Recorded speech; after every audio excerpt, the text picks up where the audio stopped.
Já se teď chystám pozvat dalšího, třetího hosta. Je to rovněž součást jedné, řekl bych, u nás velice slavné bratrské dvojice. Je to z oboru hudby a písničkářství. František Nedvěd. Ahoj, Fendo.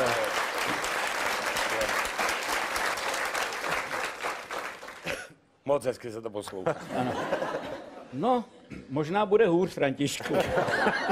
Vy jste věkově od sebe jak? Jeden rok. Jeden rok. Jeden. Ty jsi ten mladší. Ano. Dá se říct, že třeba brácha Honza byl ten, který tě přivedl teda k muzice a ke kytaře a k písničkám? Vůbec ne. Vůbec ne. Bylo to Ty jeho? Naopak. Kdy ty? Já už jsem, maminka říkala tady, že jsem zpíval dřív, než jsem mluvil, to já nemůžu potvrdit. No, a je to pravda? No je to pravda, asi co já vím. Tak bráchy ses mohl zeptat. Brácha to nevěděl, měl jiný starosti. Co měl za starosti Jiný brácha? starosti, on byl takový jiný. Jaký byl jiný? On byl samotářský. Když on si třeba, co já si pamatuju, já si na něj moc nepamatuju, protože on nikdy nebyl doma, já vůbec nevím, kde byl. Vůbec nevím, kam chodil, protože já jsem byl takový spořádaný dítě, to Ano, víš, ano. poslední z rodu, Ano. tak já jsem byl hejčkaný, na mě se nesmělo šáhnout. Taky furt se držíš doma, to já vím. A on furt někde lítá, No, že? furt někde lítá. Ano. No a on se třeba, já nevím, se ráno, když jsme byli, mluvím teď o Medníku, tak se třeba zved a ráno odešel a viděli jsme až poledne, až když měl hlad. A on sedí celý dopoledne na té mravenčí skále a kouká do dálky. No tak co, meditoval nebo už skládal? Já ne, asi jo. Asi Kolik mu bylo v té době, když chodil na mravenčí? 15, 16. 15, 16? No. Jinak, rozumíš, tam, my jsme byli každý úplně jinde. Já jsem byl pořád na hřišti, nohejbal jsme hráli, tenis jsme hráli, už takhle malinký, teda musím říct. No. Na kytaru jsem tam řval, jako bejk. A on v ústraní? A on tam nebyl nikdy. On vždycky šel někam do lesa, nebo nevím, prostě jsem ho moc neviděl. No, takže si moc nepamatuju, co on dělal vlastně. Až vím, od těch 15 začal trošku být ten sentimentální, takový trošku bohem. Uvědomil si, že je krásnej. No. On byl tenkrát, měl takovýhle háro. Dobře, a jak k tomu, Františku, došlo, že jste teda prvně vzali kytary, to jste doma asi měli jenom jednu, to museli vaši dokoupit, ne, druhou? No, ono to bylo trošku po sobě. Já jsem dostal první kytaru v 10.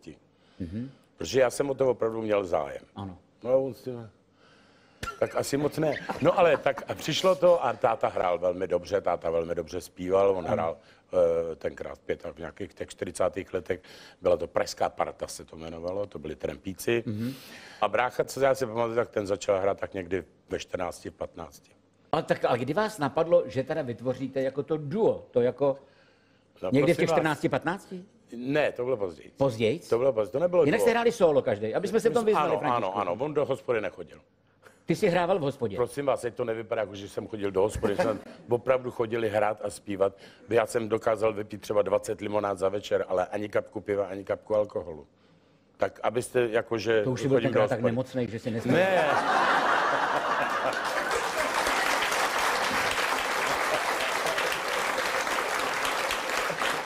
Hele, pivo hořký, kořálka ostrá, no tak limonáda, dobrý, ne?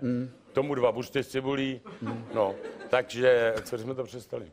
No, kdy jste vy, bratři Nedvědi, prvně s kytarou? A my jsme právě začali chodit, já jsem začal chodit do ty hospody a byla tam taková parta, asi 15-20 kluků, kytary, basa, banjo, nějaký takový ty lidový kuchyňský nářadí. No a začalo to mít docela formu.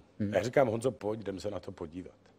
No a on si sedl k nám a začali jsme hrát spolu. No trvalo asi tak rok nebo 2, jsme si řekli, hele, už to má docela úroveň, co kdyby jsme zkusili nějaký to. Tak jsme vybrali 4 nebo 5 kluků z té hospody. Založili jste kapelu. Vzali jsme ji k nám na verandu, na terasu, na to se pamatuju jako dneska.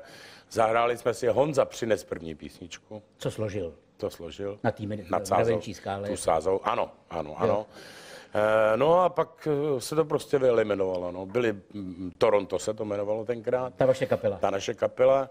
A hráli jsme, Honza nosil písničky jednu po druhý pěkně a hráli jsme Tremský a hráli jsme Převzatý a hráli jsme jeho písničky, se to tak rozjelo. No a jak to tak bývá, tak prostě ty lidi, kteří neměli doma zázemí, tak odešli, protože manželky říkali, buď to já, anebo muzika. Takhle ultimátum. Byli jsme 2. Já a bratr.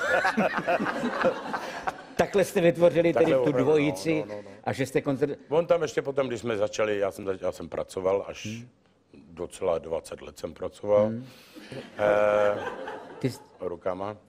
Co jsi dělal, já nevím. Já jsem telefonní opravář. Ty jsi někde opravil nějaký telefon. Fando, nekecej. Byl jsem nejlepší pracovník.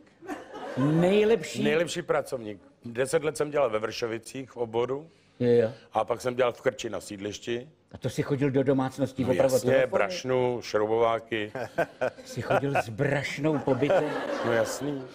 Teď si tě opravdu ještě víc vážím, Františku, když vidím, že máš ten grunt Ty jsi zdravý. nevěděl, že jsem pracoval? No tak já jsem si myslel, že jsi vyučený pekař totiž. To jsou moje děti. Jo, to jsou tvoje děti. Já myslím, že ty jsi vyučený Já pekař. jsem vyučený opravář vnějších sítí, se to jmenuje.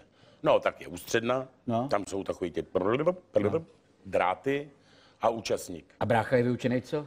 To je bývalý elektrikář a pak dělal požárního technika. Pubertu jste nějak prošli spolu. Krásně. Ne?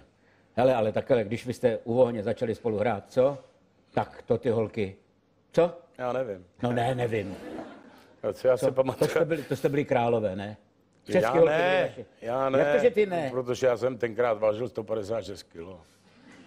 My jsme se scházívali v Lukách pod Vendíkem na nádraží. No. A tam bývaly takový schody, nad tím byla bouda, to byla původně čekárna. Ano. Pak tu čekárnu zrušili, přestěhovali to dál, postavili kamenou a tady z toho udělali sklad uhlí. A my jsme se tam scházeli, tady mám svědka, kterýho jsem si nakonec vzal. Scházeli jsme se tak 20-30 lidí. Každý objímal tu svoji koroptečku a já hrál. Jak jsem všichni cicmaje a já... Franto hraj. Ale zajímavý teda, po nějakých 10 nebo 15 letech se vrátila jedna kamarádka, která tam sama chodila taky. A já jsem říkal, čeče, já jsem tenkrát byl tak sám opuštěný. A každý měl tu svoji holku a já jsem neměl žádnou. A ona říkala, teď se ale nevytahuju, to je opravdu pravda. A ona říkala, víš co? Každá ta holka si představovala, že objímá tebe. Neblázni. Je to pravda.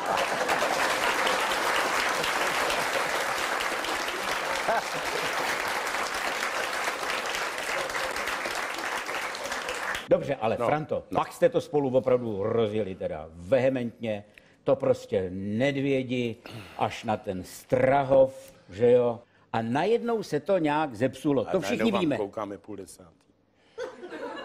Počkej, ano. Neodváděj řeč, Františku.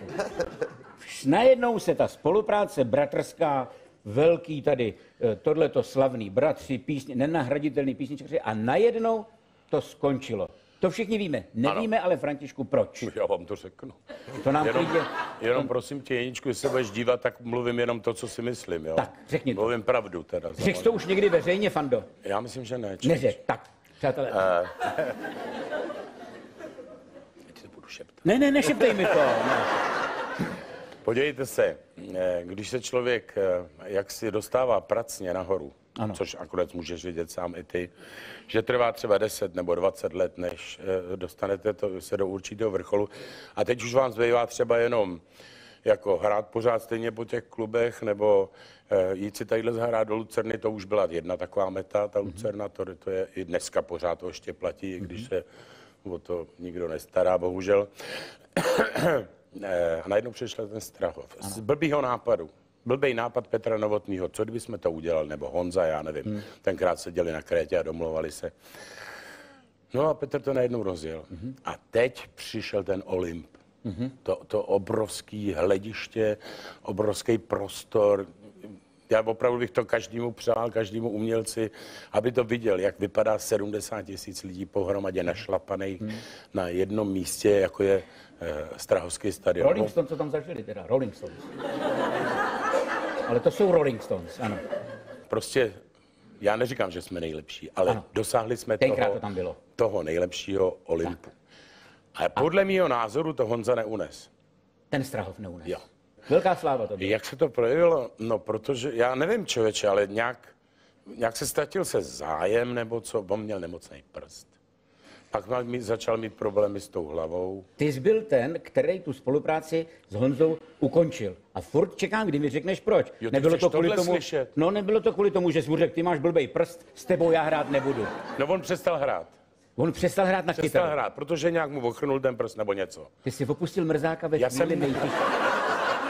My jsme měli naskloumaný kšefty až do konce roku a Honza řekl, já nemůžu, nebudu hrát. Od září hotovo. A já jsem začal hrát s Příbuznýma přece. Já nevím, protože Honza byl doma. No Příbuzné byla kapela Příbuzný. Jo, kapela Příbuzný. Kapela Příbuzný. Já myslím, že jsi obolal dědu, strejdu. Honza je Marot. Naučte se hrát na kytary a pojďte se mnou dodělat ty Ale kšefty. ty poslouchy, ty to zlehčuješ. Ne, nezlehčuju. To je vážná věc, já jenom... Pak jsem skončil já s Příbuznýma a řekl jsem, a já si chci natočit desku. Svojí sám. Svojí sám. A důvod byl ten, že ty jdeš zpívat sám svoji solovou desku? Že já chci On to neunes? Unes, krásně. To s tím nemělo nic společného. Tak co teda? To repertoárový rozpor se tomu říká. Že jsi mu prostě řekl, že jeho písničky... Cože? Jak jsi takhle modrobílý?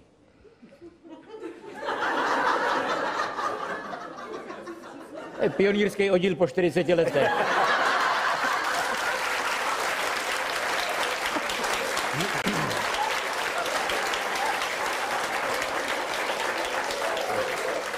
Ale ty mě utíkáš, Františku, od toho rozchodu s tím Honzou. Ty bys viděl, kolik lidí, pionýrky taky, kolik lidí to zajímá, proč vy jste se rozešli. A ty řekneš, chtěl jsem si natočit desku. Ano. A já mám pocit, že tam to bylo nějaký vážnější, teď vy jste spolu vůbec nemluvili, Franto. Mluvili jste spolu potom, nemluvili jste spolu. Bratři, a byli jste jak holíkové. No, protože já jsem vy jste spolu nepromluvili jediný slovo. Ne, my jsme přestali komunikovat, ne, že jsme nepromluvili. To je velký rozdíl. No, to je velký rozdíl, no. Když si zavoláme, tak spolu mluvíme. No dobře, a přestali jste komunikovat Přestali spolu? jsme komunikovat. No. No. A ty jsi začal zpívat sám solově. Já jsem založil kapelu a začal jsem zpívat solově sám. Natáčet desky, mušik mám 5. To kdyby nebylo, kdyby jsme byli spolu s Honzou, tak jsou opět CDček lidi chudší. Dobře, ale já vím, že tenkrát jste dostávali řadu nabídek, protože byli různí producenti, kteří si říkali, no, když ten Strahov fungoval jednou, kdyby se Nedvědi dali dohromady, tak přijde ne 70, ale 100 000 lidí vidět ty dva jenom pohromadě. Tenkrát byl takový obchodní kalkul, já si na to moc dobře pamatuju. Bylo hned po roce. Proč ne, Franto? 4-2 Česko-Rusko bylo, už nemůže být jindy, že jo? Tak nějak, no. 4-3 a 3-2, jestli to nepamatuješ, tak teda jsem si myslel, že... A tobě, když je blbě, taky naskakují hokejové výsledky? Nebo co? To já chci jenom... No, vy abyste se nesmáli, čemu. Já jsem to... Protože holík je synonymum. Holík. A Strahov je synonymum. No. A já jsem chtěl jenom naznačit, že tyhle výsledky v té době už nikdy nebudou. Františku. A zrovna tak nebude Strahov. Dobře, nebude Strahov, ale koncert bratří Nedvědů jako takovej, dejme tomu v Saska aréně, ten by být mohl. Františku, dávám ti 10 vteřin, promysli si to. Nemohl. Nemohl? Ne. Jako proč? Vysvětlím ti to. Vysvětli to. Protože jakmile jednou začneme hrát spolu, tak pořadatelé už nebudou chtít Honzu s kapelou a mě s kapelou. Ale jenom vás ale dva budou dohromady. chtít vždycky jenom nás dva. A taky se to potvrdilo, my teď spolu občas tady hrajeme. Potvrdilo se to, že začaly chodit nabídky jenom na nás dva. A já jsem řekl, dost. Ano. Protože tím bychom přišli každý o svoji práci. Mám pravdu? Čili bratrskou dvojici, To je vysvětlení. koncert bratrů Nedvědů, chceš říct zcela závazně, už nikdy. Ne, neříkej nikdy. Zatím ne. Z tebe to nedostanu, Ne. mysli. Máme čekat. Nečekejte. Nečekej. Budeme doufat, Františku. I když nám to všem Hele, trhá srdce. člověk nikdy neví. František Nedvěd.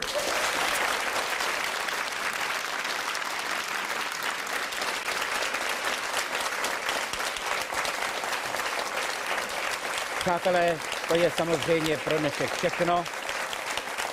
My vám děkujeme za vaši pozornost. Už teď tradičně na konci zvu na naše další setkání. Pokud vás to zajímá, tak příště, tak jako dneska tady byli bratři ze slavných bratrských dvojic, příště se nám tady sejdou čistě jenom dirigenti. Svoji účast slíbil například pan Libor Pešek. Naschledanou.